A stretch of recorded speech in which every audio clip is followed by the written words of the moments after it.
All right, welcome everyone, fellow in-person participants and people on Zoom to community-based climate change solutions. We are so glad that you are here tonight with us.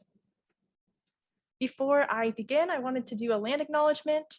UCSD resides on unceded territory of the Kumeyaay Nation. The UCSD community holds great respect for the land and the Indigenous people that first resided where we are currently located. Furthermore, we want to acknowledge that the Kumeyaay people continue to have political sovereignty and cultural traditions as vital members of the San Diego community. We acknowledge and continue to amplify and uplift the Kumeyaay Nation for their contributions to the UCSD community and greater San Diego community. This was adapted from the UCSD Intertribal Resource Center. If you're interested in learning more about the Kumeyaay people, this website, www.kumeyaay.com, is a great first step, as well as if you're interested in learning more about which Indigenous lands you are currently occupying, you can type in this QR code or into this URL, nativeland.ca. And I wanted to introduce myself. Hi, everyone. My name is Amberly. I use she, her pronouns, and I'm one of the affiliates and leadership interns, as well as a social justice educator here at the Cross Cultural Center. And I wanted to take this opportunity to let you all discuss and introduce yourself to your fellow neighbors. How are you feeling today? And what are you hoping to learn more about tonight? We'll take about 2 minutes to talk. Awesome. Thank you everyone for your participation. Hello to everyone attending virtually as well. Thank you so much. We will continue to move on. And I wanted to do an announcement. We will be having tote bag making happening after the event. And we will be giving out tote bags to the first 10 people. So stay till the end and you can pick up your tote bag. Also, a quick note, we are recording this presentation and it was happening simultaneously on a hybrid format. So an overview of tonight's presentation. Our first section will be on climate change, key terms, impacts, and how to talk about it. Our second section will be on government and global approaches with discussions on the United Nations conferences and the Sustainable Development Goals. Our third section will focus more on community-based approaches, as well as case studies of communities working to combat the effects of climate change. And lastly, we will end with your approach and ways to advocate for positive climate action within your own communities. Our first section is on climate change, defining, discussing, and understanding our changing climate. And for each section, I will be highlighting a climate artist. First up, we have Arpita Choudhury. She is a Colorado-based artist who focuses on the intersections between humans and their environment. And a really cool note about her work is she makes use of symbolism with the ferns that are portrayed in this picture of the human heart, because ferns are one of the most resilient plant species around. Right after mass extinctions and catastrophic events, usually ferns are one of the first species to thrive. So before we dive more into what climate change means, we wanted to take this chance to expand on our collective knowledge. And I wanted to take this time to say that I am by no means an expert in climate change. I am simply a third-year environmental systems major with a big passion in environmental justice and climate change. And I believe that we can collectively enhance and grow our knowledge. So this is a collaborative activity. It is through a program called Mentimeter. And so if you scan this QR code or go to this link, www.menti.com, and input the code 202-15088, we will get onto our group activity. And the questions posed to you all are, what do we know about climate change and what are some words or phrases that we associate with it? And there are no wrong answers. This is fully a collaborative group effort. We will take about 3 minutes to go ahead and type in your responses into the Mentimeter. So diving more into some key terms and definitions that are very important to talking about climate change is, first of all, climate change. And so this refers to the changes in Earth's climate over long periods of time. It is usually a gradual, long-term change. However, global warming refers to the Earth's average surface temperature increasing due to anthropogenic human activities. And then the climate crisis is more of an intersectional approach, and it looks at global warming through a human rights and social justice lens. So now I'll be talking more about different indicators that climate change is measured by. Starting off, we have carbon dioxide levels. This picture represented here is a picture of the Keeling curve that was created in 1956 by Charles D. Keeling, who is a scientist he was a scientist at our very own Scripps Institute of Oceanography. This record is taken by the Mauna Loa Observatory in Hawaii, and it depicts the seasonality differences in the amount of carbon dioxide in the atmosphere measured in parts per million, or part ppm. And as you can see, these little red squiggly lines show the seasonality differences because in springtime, this is when plants are at their peak time to bloom, and they are photosynthesizing a lot and storing a ton of carbon. However, during the fall, this is when plants are gearing up for winter and they are losing, they're not undergoing photosynthesis as much as during the spring. And then our current indicators show that compared to April 2021 and April 2022, there's been an increase from 419 parts per million to 420 parts per million, which is significant. And actually recently, as of yesterday, it was at 421 parts per million, which set a new record. We have never seen global carbon dioxide measures over 420 parts per million before. Another way to measure climate change is through rising sea levels. So as you can see, the global mean sea level hit a new record in 2020, which was 3.6 inches above 1993 levels. And while this may not seem like a very significant amount, only 3.6 inches, this actually has very severe implications for over 170 coastal cities in the US alone that are potentially impacted by this small but very intense increase in rising sea levels. And then another way to measure climate change is through the difference in average surface temperatures.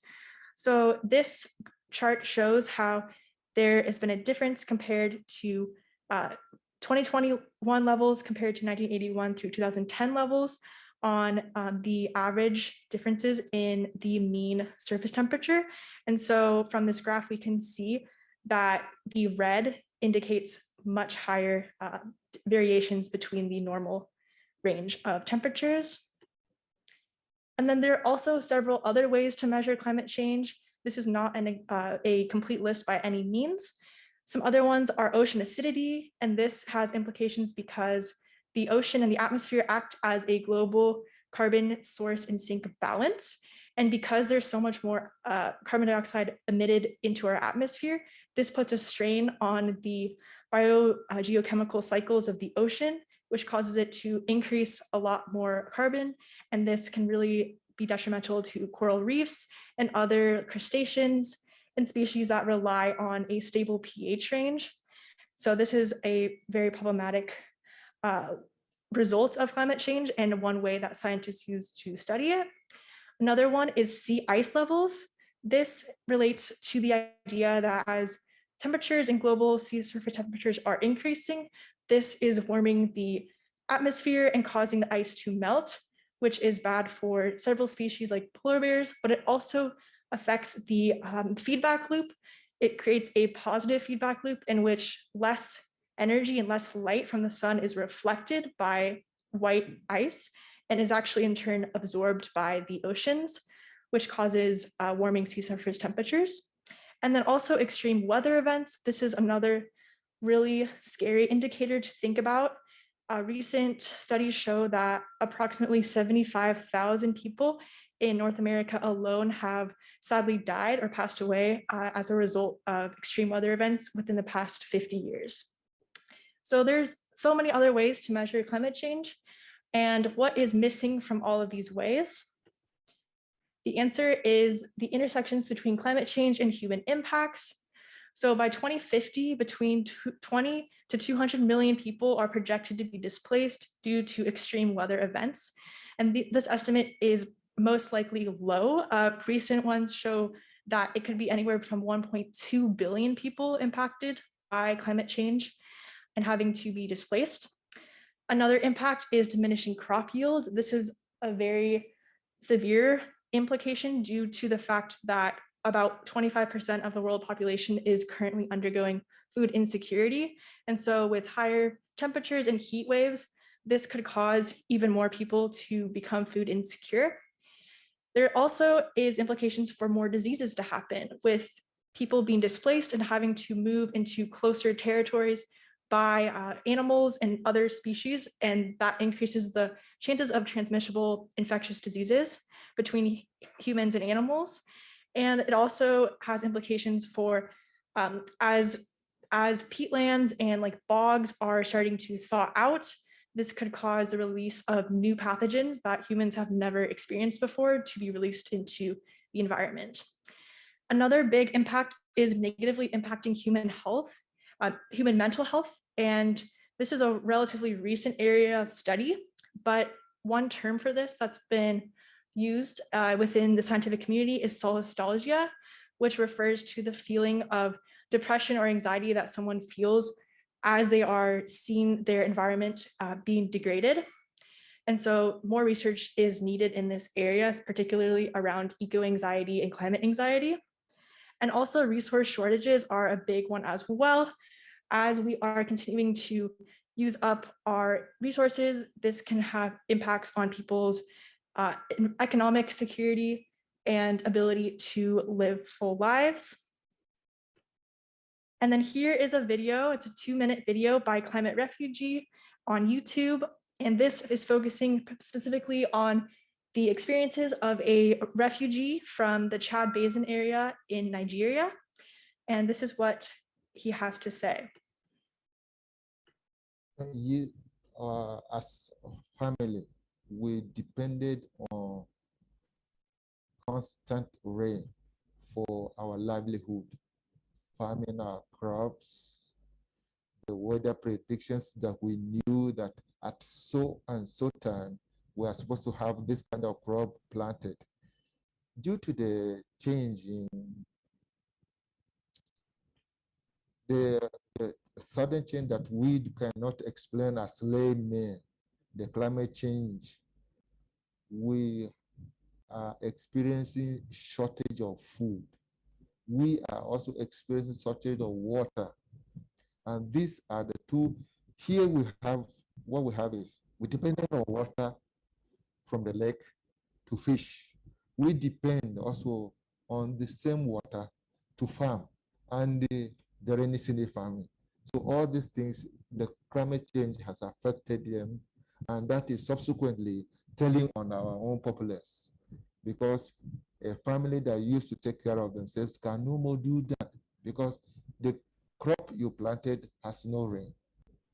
And the lake we depended upon, when we don't experience rain, we just move into the lake and find a portion of land and start planting together with family and earning.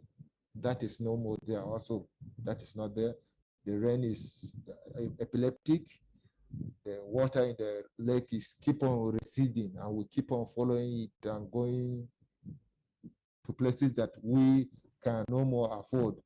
Even our children's education suffer due to the climate change. Where all these sort of things, before we used to be self-sufficient in food due to the water in the lake, the volume of water in the lake, and then the rainfall, but there are no more there. We suffer a lot. We'll take about 2 minutes to chat with your neighbors or on Zoom about your responses.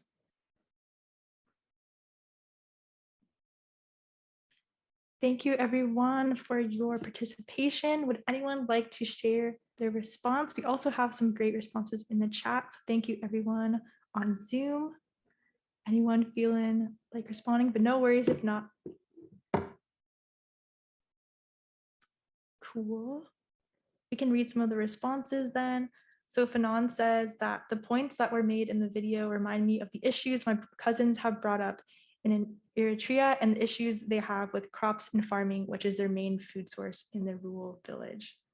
Wow, for sure. Thank you for that response. Violetta says, I'm worried we're not doing enough to make sure everyone has drinkable water. Very valid point. Do we have someone? Oh, perfect. All right, I will come over. Fires are very scary into the summer. All right, we will keep moving on. But as always, if you would like to keep adding your responses to the chat, feel free to do so. Our second section will now focus on governmental and global approaches, what is being done on a macro scale, and pros and cons of these actions. And so our second artist is named Jenny Holzer. And a fun fact, she was actually featured in our very own cross-cultural center by our very talented Joy de la Cruz Art and Activism interns. And her work primarily focuses on projections of words and phrases on public buildings. And what I like about her work in particular is how accessible it is to the public. Anyone who's walking by can see these projections. And so this projection in particular says we must sustain life on Earth. And this was projected at the past COP26 climate conference in Glasgow, Scotland, which I will be talking more about shortly. So to start off with, for global gatherings, these are a breakdown of two of the most famous global conferences that happen around the world.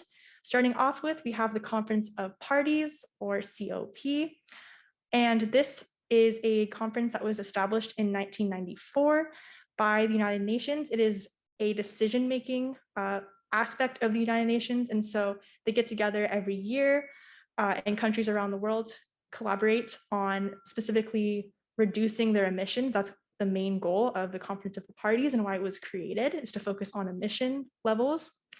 The second global gathering that happens every year is the Intergovernmental Panel on Climate Change, or IPCC. This is a group of around 195 scientists from all over the world, and their job is to review thousands of different research articles and studies that are published throughout that year on climate change. And they synthesize this information into a report that can be used by policymakers to further educate policymakers on laws that need to be passed. And so a breakdown of this most recent climate conference, COP26, that happened this past November for about 2 weeks in Glasgow, Scotland. These are some of the main points that came out of their 2-week negotiations. So first off, we have phasing down on coal rather than out. This was met by with a lot of pushback because most people think in the scientific climate community that we should stop using coal altogether. That should be the main goal. However, at this conference, there was more talk on phasing down on coal, so still relying on it, which is problematic because coal results in about 40% of the emissions that are created worldwide. Another point from this past conference was the edited version of increasing our goals to 2.4 degrees Celsius, so keeping our global average warming to under 2.4 instead of 2 degrees Celsius as it previously was. And China and the US vowed to work more collaboratively in decreasing emissions, which was one positive aspect of this climate conference. And then another main point to highlight was there was a vast overrepresentation by global North countries at this past conference due to several different factors. One of them was, of course, the pandemic, and this caused some barriers to countries from the global South being able to attend this event, which is significant because if countries are not included in conversations around climate policy and legislation, this has potential to be very exclusionary and harmful. Moving on to the Sustainable Development Goals, these are a set of 17 different goals that were enacted in 2015 and are supposed to be a target to be reached by 2030.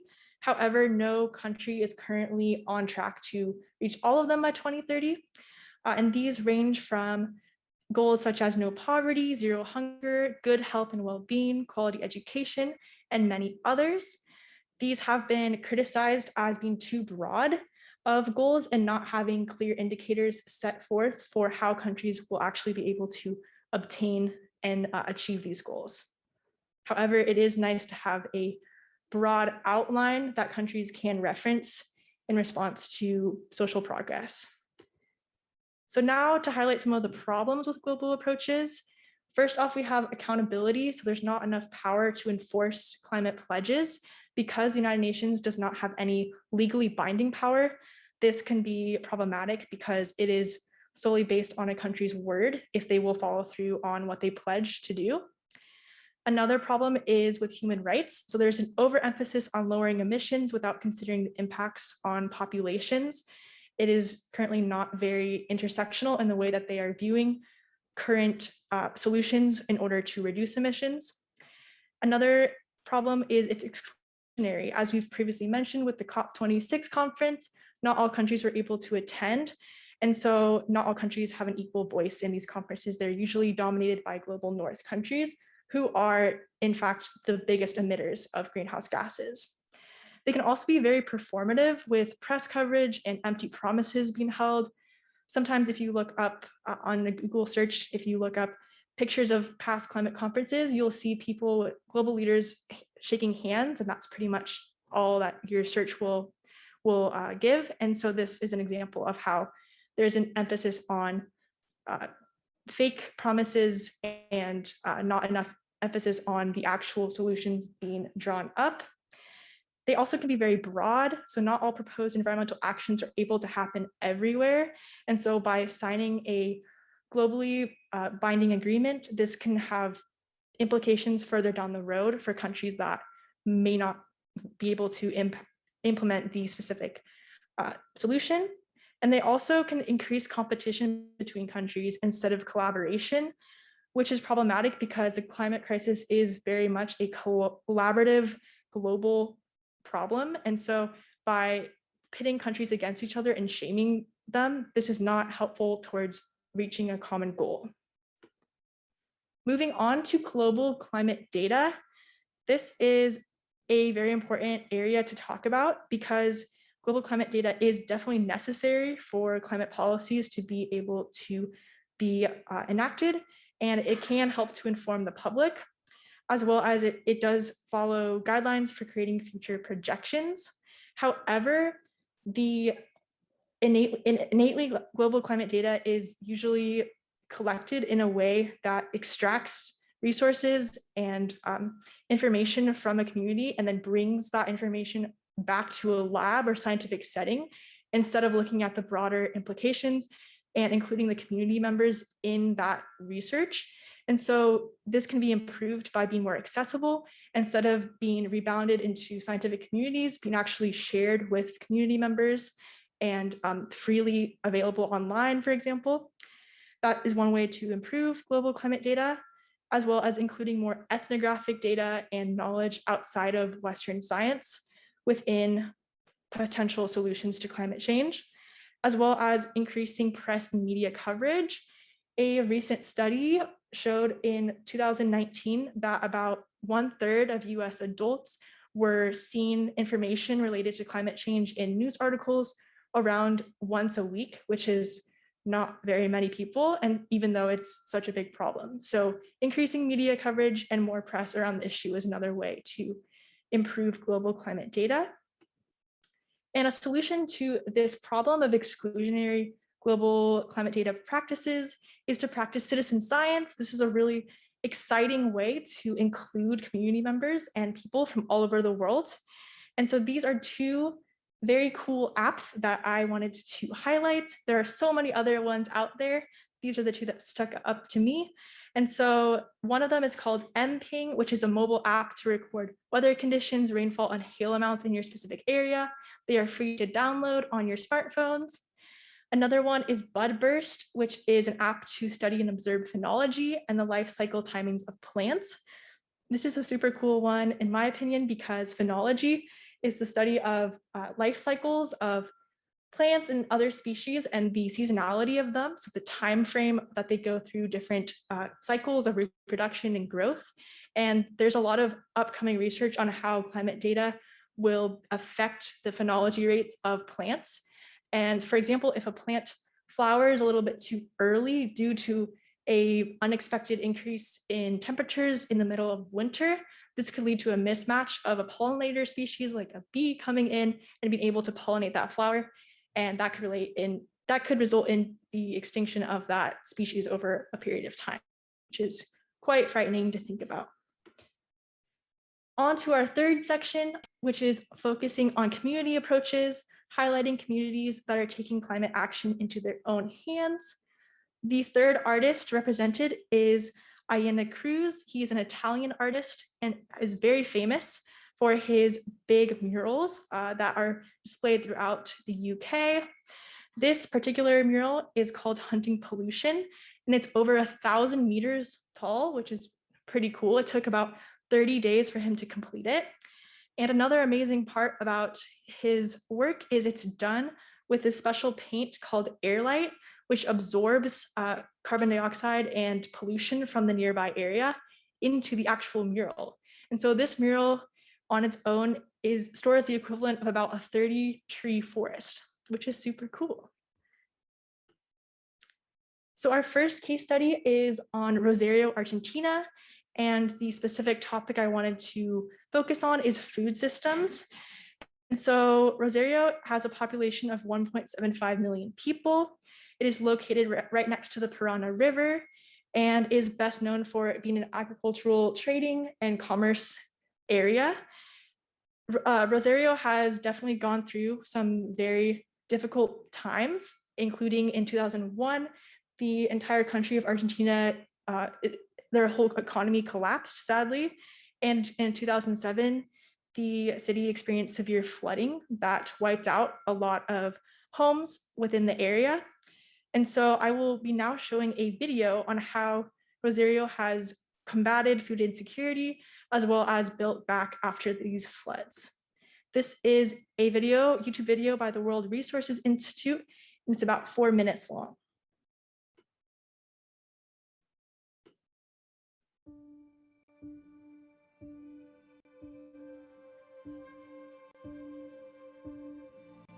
En la ciudad de Rosario en el 2001 no fue ajena al país por la crisis económica, social, política.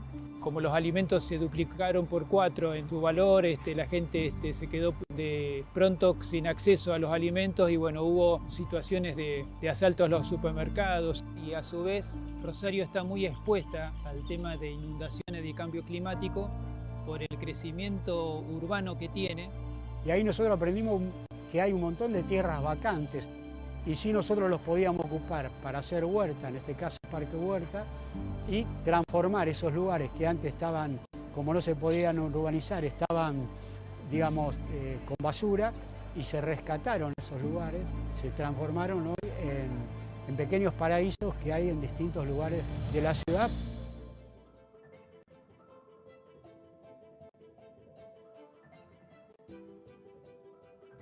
Y nosotros trabajamos y a través de la municipalidad canalizamos nuestras ventas. Tenemos 3 bocas de venta. Tenemos ferias, entonces tenemos pedidos de bolsones y entonces llevamos nuestros bolsones. Pero por sobre todas las cosas, nosotros consumimos. Nuestro emprendimiento Suelo Común más Huerta de mi Tierra se vincula básicamente con los productores del periurbano, del proyecto Cinturón Verde, dentro del espacio sumando, digamos, a la agricultura urbana, los alimentos agroecológicos en muchas aristas. No estamos hablando solo de lo nutricional, no estamos hablando, digamos, de lo estético, estamos hablando de manejo de la biodiversidad, del ambiente, de lo social, de qué producimos. Esta área corre en superficie y puede, en caso de copiosa lluvia, inclusive estas áreas es como que tienen un declive hacia la ciudad misma. Para preservar posibles inundaciones, el hecho de preservar estas áreas como áreas absorbentes es muy importante. También tienen importancia en lo que se llama las islas de calor, son áreas que pueden moderar el tema del clima por ser áreas que son áreas verdes, áreas que absorben calor y también por la captación que hacen de dióxido de carbono. 30 años para la vida de una persona son muchos, pero para una idea no es nada. Cuando yo empecé éramos en el país 10 locos que estábamos con este tema, éramos muy poquitos. La idea es que esto se multiplique en todos los lugares libres que hay en Rosario, porque la agroecología beneficia a todo el mundo. no tiene enemigos. Transforma todo, el tema del cambio climático, el tema de incluir de lo social. Yo creo que hay un debate de futuro que post pandemia va a cobrar todavía más fuerza, que es cómo combinamos la generación de empleos con la sustentabilidad. La sustentabilidad en términos ambientales, pero también la sustentabilidad en términos sociales. Esa cadena de empleos es una cadena que no solo permite la autosustentabilidad en la producción de alimentos, sino que también genera una cultura de la sustentabilidad y de la asociación. Mi sueño es que todos los espacios verdes que todavía está quedando dentro del bosque se pueda hacer realidad y que se pueda cultivar. Para trabajar la pobreza nos tenemos que integrar entre todos. Me parece que las generaciones futuras van a tener una mejor calidad de vida, hasta para poder vivir más, llevarse mejor, disfrutar de lo que hacen y bueno, eso contribuye a la felicidad de la familia.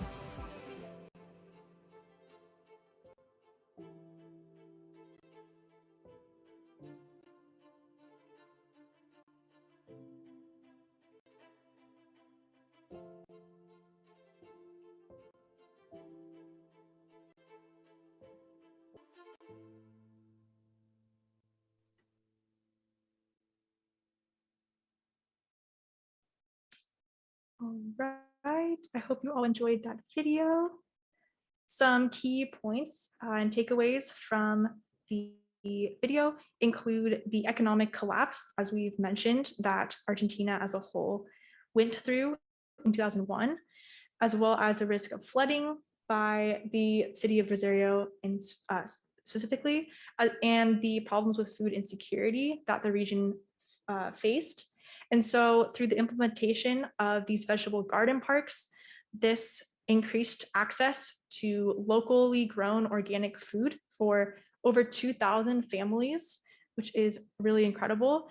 And these local farmers markets that happened also helped give local people jobs and an economic security, as well as food and employment stability.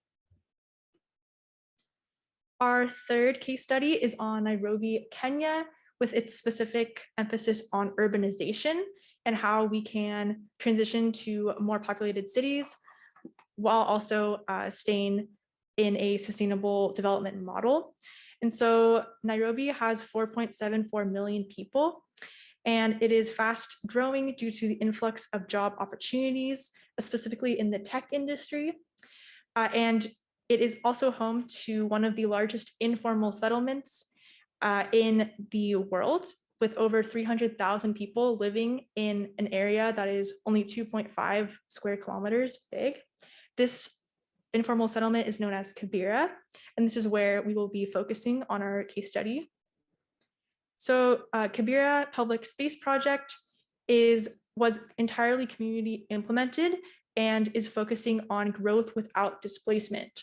So this increased access to laundry facilities, sanitation areas, and safe community playgrounds, all within this small 2.5 square kilometer area without displacing or getting rid of anyone's home.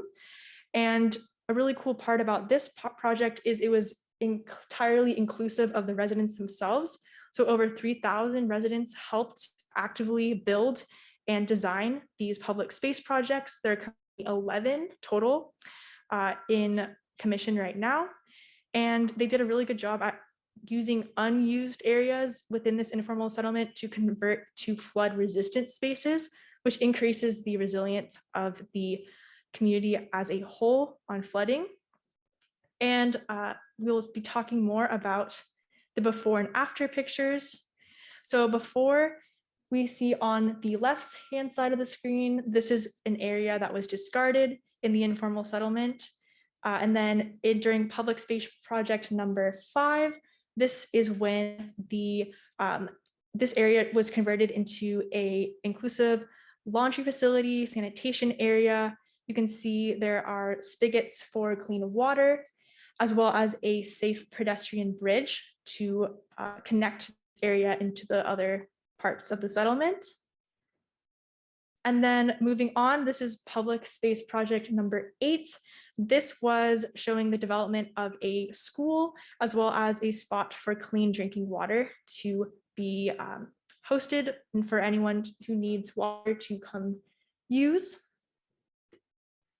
Moving on to our fourth case study of Chennai, India. This is focusing specifically on transportation. And so this Chennai has a population of 7.1 million people, and it is a hub for tourism, as well as a mix of old and new growth. And so it is a really cool area because of its cultural significance, as well as all the newcomers who are coming into the city. And something to highlight in Chennai is the transportation aspect of a climate change solution. This was done by their Streets for People project. This was created in effect due to the 2014 non-motorized transport policy initiative that the city adopted. And this initiative was focused on getting rid of all the pollution that was seen in the city due to the high levels of traffic by cars and motorcycles. And so this project constitutes renovating streets with safe sidewalks and more lights. This was entirely community driven and also included the efforts of local residents. They were trained in urban planning as well as environmental engineering techniques. And this actually inspired action within the neighboring communities to also implement the non-motorized transport policy. And because of this Safe Streets for People project, the city of Chennai has been able to negate 95% of their greenhouse gas emissions that would have been otherwise emitted into the atmosphere due to transportation. And so this is shown by bike sharing areas near public transit stations, and also public plaza areas, which increase the amount of community interactions seen within the population. Here are some before and after pictures. As we can see on the left, the street was it was not paved very well and not a lot of people were around. And then after, there was a complete renovation. The sidewalks were expanded, there are less cars, people are milling around, talking with one another, and it is a safely lit area. And then moving on to our lower 9th ward in Louisiana, this focuses specifically on rebuilding. And so lower 9th ward has a population of about 5,000 people, and it was impacted very significantly by Hurricane Katrina in 2005. It is a 91% Black community, and I will be talking more about how this community in particular has responded to a catastrophic event in a very hopeful and innovative way. Here is a video, it's about 5 minutes long on YouTube by the Sierra Club, talking specifically more about the lower 9th ward.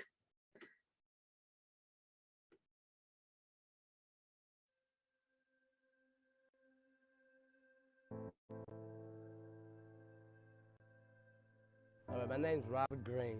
We're actually in the lower 9th ward on the north side, 1826 Tennessee. I'm sitting on the steps of my mother's old house, all that we have left of a house as a result of what Hurricane Katrina did.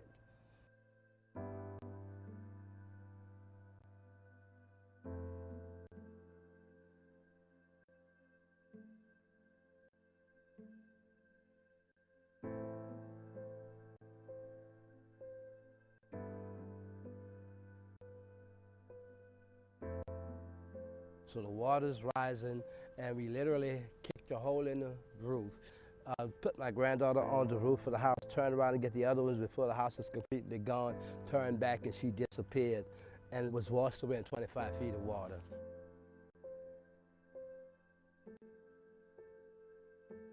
My mother had Parkinson's. She was real sick.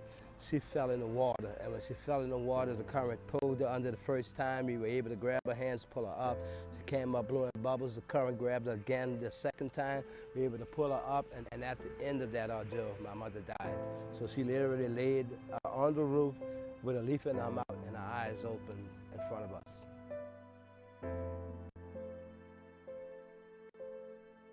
There was no vegetation that was alive, there were no birds, there were no animals. It was nothing but biting flies and gnats. You walked around here and it was like walking on a sponge. Yeah. That side of Claiborne was either roped off, fenced off, and was just, the barriers were just coming down, so you could begin to see the damage. And they were still pulling bodies out of theirs. They green dotted, meaning nobody comes back. To Broadmoor, nobody comes back to the lower Ninth Ward. Those people from those two neighborhoods fought from the day they heard that and took the lead at coming back. And the lower Ninth Ward, with so much still to do, is still a great example of recovery.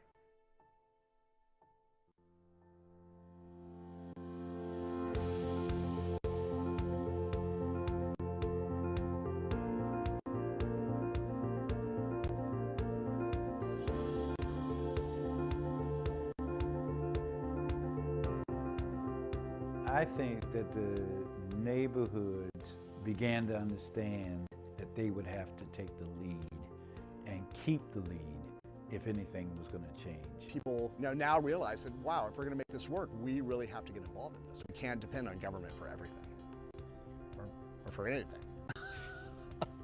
There was and is so much that needs to happen in Lower Ninth Ward that no one group could do it by themselves. The community came up with a vision of wanting to be sustainable, of rebuilding green, and through active citizen neighborhood participation have come up with what we've got now in the Lower Ninth Ward 10 years after.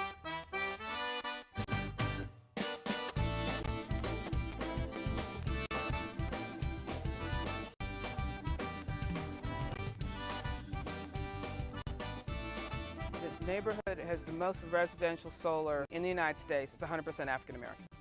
Okay? This is because of great community effort that was mentioned, and it's a sheer force of will. There is no question what has happened in the Lower Ninth Ward is a model for the rest of the country. We're one of the greenest communities in the country. You know, we have a lot of gardens. You can get a dual flush toilet, you know, something we've never thought about having. So the home that we are at and the homes you see behind me, they're all LEED Platinum certified homes. So what that means is that they have energy efficiency, water efficiency. They manage the storm water here on the property instead of letting it flood to the street. We use reclaimed materials. Everything about this home is sustainable. This is a house that CSCD is renovating here in the Lower Ninth Ward. It is made of barge wood, which is wood coming from barges that came down the Mississippi River in the 1800s. We've used this house as an example of how you can renovate and make it energy efficient, but still make it cost effective. The tree canopy loss here was monumental. It was something like 1 million trees. There are about 10,000 trees here. All of these trees that you see in these pots, these will all be planted by the end of April of 2016. And then we'll have another 10,000 bare root saplings that will come in, and we'll start repotting in January. So we do.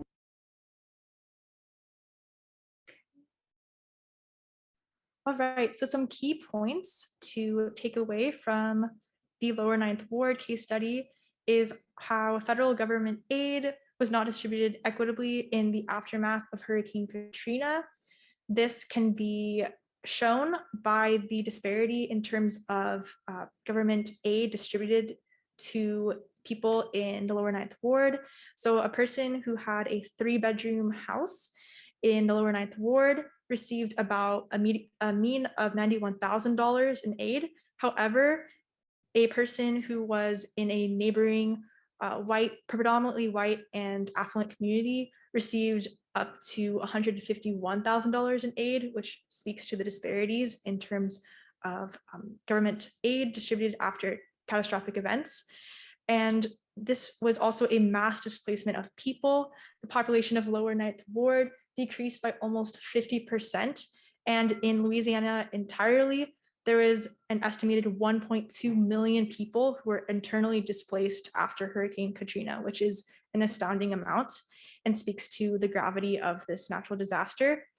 And another key point to take away from this case study is the efforts to rebuild have been entirely community organized.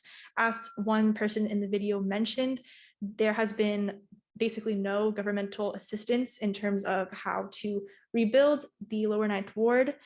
And so there's been a push for a holistic vision for rebuilding and repairing, and they've done a really good job at encompassing how to build back better, how to increase access to sustainable energy with the solar panels that were implemented on various homes, as well as looking to nature for solutions, such as increasing the amount of trees, the tree canopy that was shown in Lower Ninth Ward, and investing in the protection of the mangrove forests that are located in the Bayou region.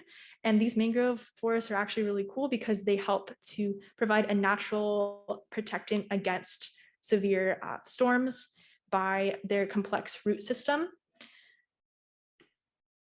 And our last case study is our very own San Diego.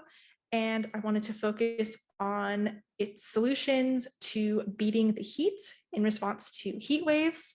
So San Diego has a population of 1.4 million people. And like other cities in the US, it is vulnerable to high temperatures and droughts. We've seen a relatively fast rate of development within San Diego as a whole, as well as a big increase in the amount of infrastructure and urbanization, such as high rises and city skyscrapers in downtown, especially in the last few years. And these skyscrapers and high rates of urbanization have resulted in some areas of San Diego being disproportionately impacted by heat waves, because urban areas and cities can actually be up to 10 degrees warmer than areas that don't have a lot of existing infrastructure in place. And so this map is showing the heat migration index, which refers to the cooling capacity of an area, so the ability of an area to restore and retain heat. And so as we can see, the dark blue indicates high heat migration. So, and that's going to be more like northern San Diego area. And this means that there's not as much infrastructure in place. However, as we're moving south in more towards downtown San Diego, southeastern area, this represents low heat migration, which is the light blue. And so light blue areas are more susceptible to heat-related illnesses and deaths. This can have severe health impacts on populations because heat stroke can be fatal. And it also disproportionately affects communities of color and marginalized populations, as opposed to more northern areas of San Diego. And so one community solution that has been proposed and is currently being actively implemented is the organization called Tree San Diego. This was a nonprofit that was founded entirely out of community concern, as well as advocacy related to Southern San Diego. And their current emphasis is on Barrio Logan, which is an area that has higher rates of air pollution compared to other areas of San Diego. And their whole goal is to increase the amount of urban forest in San Diego. Current estimates show that San Diego has about 13% of its forest coverage in the city area, which is not a very high number. And so their whole objective is to plant as many trees as possible in areas that will benefit from the shade growth, as well as the increase in filtration of the air. And currently over 25,000 trees have been grown and put into place due to this organization, which is really incredible. And trees provide so many resources to the community as well as the environment in general. And this is a really cool community solution because trees are relatively affordable and easy to plant. And so this can have implications for other communities who want to reduce the effects of extreme heat waves and also to help filter air pollution. So we have one last check-in question. Which community case study stood out to you? And do you know of any other cities that are implementing climate solutions? And we'll take about 2 minutes to discuss. All right, thank you everyone for your responses. I really appreciate it. If anyone would like to share, they would feel free. I can also read some responses in the chat. So we have from Fanon, the example from San Diego stood out to me As someone who spent most of my life in San Diego, it connects to the rising temperatures in the city I shared earlier. Definitely, for sure. And Violetta, being from San Diego, I often think about how much the climate has changed just in the last 30 years. Remember the first El Nino, nothing was the same. Many homes don't have AC, for sure. Yes, that is definitely a big problem. All right, thank you everyone. We will continue to move on. Another important point that I wanted to highlight is after seeing these 5 different case studies of different communities around the world, one thing that they all had in common was their climate resiliency. And this is a term that refers to a city's ability to adapt and respond to environmental changes brought on by global warming. And so as we can see in these diagrams, a less resilient climate city will have, as they do not invest before an acute hazard, such as a natural disaster, then this results in a longer recovery period than a city that is more resilient and invests before the natural disaster or other extreme event happens. And lastly, we wanted to go over your approach to climate change solutions. This is the last artist I wanted to highlight is actually not an artist. It is a collaborative worldwide project called the Tempestry Project. And this is a really great project because it is accessible to anyone who wants to take part. And it relates to using yarn to show the different variations in daily average temperatures from around the world. And so red and yellow represent higher, warmer temperatures. And as we can see from this example, there is increasingly more red and yellow used as the earth warms up. So some actions that you can take, first off, is to learn, does your city have a climate action plan? Is it accessible to the public? And also thinking more about what part of the climate crisis most interests you. San Diego has a climate action plan that you can look up for free online, and you can actually add comments and your own perspectives to it. They're still crowdsourcing at the moment ideas and solutions, which is really interesting. Another action you can take is to vote. This resource called Vote Climate US is a great way to see how your public officials stand on climate issues, as well as to ensure that you're voting for candidates who are making climate change action one of their top priorities.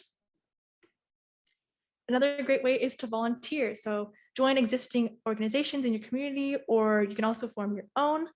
Here are 3 different organizations locally that are doing great work. However, there are so many more. And this is a good way to help both your community and also the environment. And I will end with a poem by a prominent poet, Jane Hirschfield, who focuses on advocating for environmental protection within her poems. So this is called Let Them Not Say. Let them not say, we did not see it, we saw. Let them not say, we did not hear it, we heard. Let them not say, they did not taste it, we ate, we trembled. Let them not say, it was not spoken, not written, we spoke. We witnessed with voices and hands. Let them not say, they did nothing, we did not enough. Let them say, as they must say something, a kerosene beauty, it burned. Let them say we warmed ourselves by it, read by its light, praised, and it burned. And this speaks to the tipping point that we are currently faced with in response to if we choose to do climate action or if we stay on our current path. And lastly, what actions will you take to solve the climate crisis? This is a big open-ended question. I'm still figuring out my own answer to this question because it is a very big one, but feel free to write your ideas on your tote bag, which we will be starting in a little bit. Here are my resources and sources used in this presentation. This QR code will take you to a document with local, national, and also community resources available in the UCSD community. And some upcoming events for the Cross-Cultural Center. We have tomorrow from 6 to 7:30, Explorations in Cowboy Drag, an art reception virtually. We also have CalFresh Mini Clinic happening tomorrow, as well as upcoming presentations such as Centering Community Voices in Public Health, Well-Being and Basic Needs, and Abolition Medicine, Transformative and Restorative Practices. All really great topics. Definitely encourage you all to attend if possible. And thank you so much for your time and energy tonight. I really, really appreciate it. I will be available afterwards if you have any questions. And here is our email, cccenter@ucsd.edu, our website, and also our Instagram handle, as well as a QR code to our Linktree with all of our social media platforms.